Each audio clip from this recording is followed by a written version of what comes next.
अगर मैं आप लोगों से कहूं कि नेपाल प्रीमियर लीग में इंडिया की फ्रेंचाइज मुंबई इंडियंस, सीएसके और तमाम जितनी फ्रेंचाइज है वो इंटरेस्टेड थी, तो आप लोग ना हैरान मत होना भाई लोग।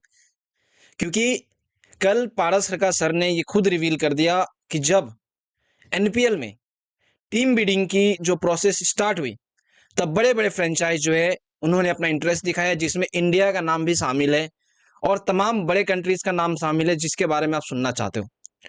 दोस्तों, मैं बताता हूँ कौन कौन सी फ्रेंचाइज यहाँ पे हो सकती थी, यहाँ पे अपना टीम बनाती है एनपीएल के अंदर। लेकिन वो पारस रगा सर ने जो है इस साल एक कंडीशंस रखा था कि यार अगर कोई टीम बनाएगी एनपीएल के अंदर तो वो सिर्फ नेपाल के ओनर्स, इंडिजीनियस ओनर जो है वही बनाएंगे। इस बार कोई इंटरनेशनल जो फॉरेन फ्रेंचाइज या फॉरेन इन्वेस्टर है वो एनपीएल में इन्वेस्ट नहीं कर सकता।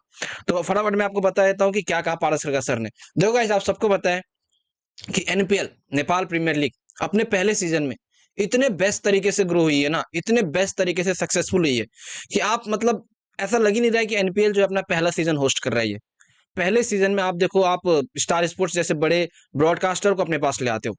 पहले सीजन में आपके पास बड़े बड़े प्लेयर्स आते हैं, शिखर धवन जैसे, मार्टिन कप्तिल जैसे, बेन कटिंग जैसे, समझ रहे हो, और भी तमाम बड़े बड़े प्लेयर्स जो है आपने साइन किया पहले सीजन में।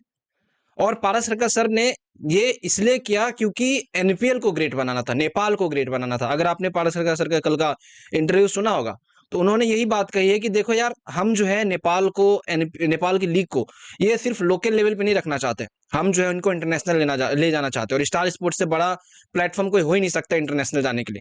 अब आपको ये बात माननी पड़ेगी कि अगर आपकी एनपीएल जो है स्टार स्पोर्ट्स पे ब्रॉडकास्ट होगी तो आपको तमाम फैंस मिल जाएंगे, एशिया के, इंडिया, पाकिस्तान, बांग्लादेश, श्रीलंका, हर एक तमाम फैंस मिल जाएंगे, प्लस इंटरनेशनल फैंस मिल जाएंगे।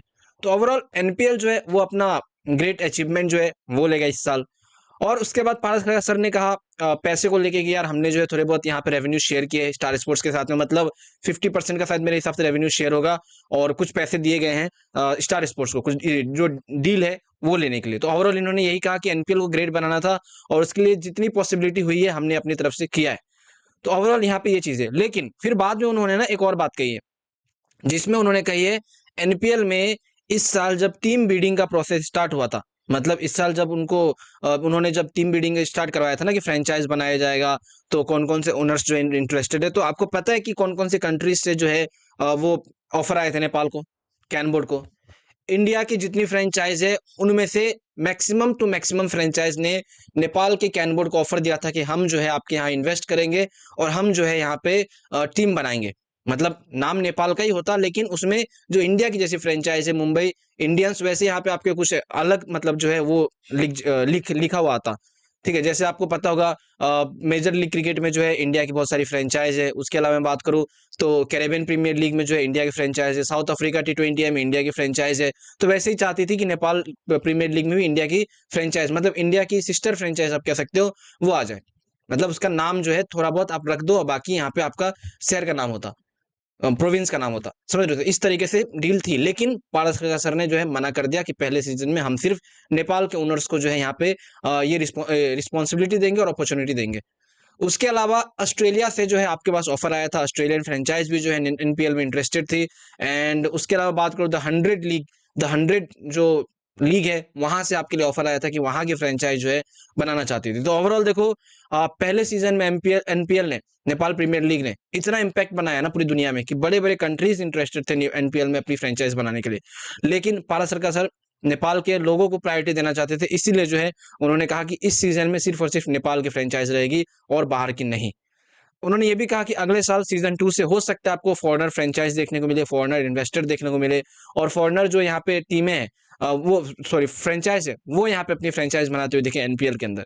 बाकी कैसे रहता है नहीं रहता है वो आने वाले टाइम में आपको पता चलेगा। इन्वेस्टमेंट भी जो है ढेर सारी आएगी। बाकी देखो दोस्तों, पारस सरकार सर जो है वो एनपीएल को बहुत ज्यादा ग्रेट बनाना चाहते हैं, एनपीएल को एक अलग लेवल पे लेके जाना चाहते हैं, मतलब समझ लो जिससे नेपाल क्रिकेट की ग्रोथ होगी। नेपाल के प्लेयर्स जो लोकल प्लेयर्स है जिनको अभी इतनी रिकग्निशन नहीं मिली है, उनको जब इंटरनेशनल स्टेज पे देखा जाएगा तो कहीं ना कहीं लोग जो है इंप्रेस होंगे। बाकी सारी चीजें कैन बोर्ड ने इसीलिए की ताकि एनपीएल ग्रो हो और नेपाल की जो है नाम दुनिया भर में जो है चले। बाकी इसको लेकर आपका जो कुछ सोचना है नीचे कमेंट सेक्शन में बताना, मैं जो नहीं जानना चाहूंगा आप इस बारे में क्या सोचते हो।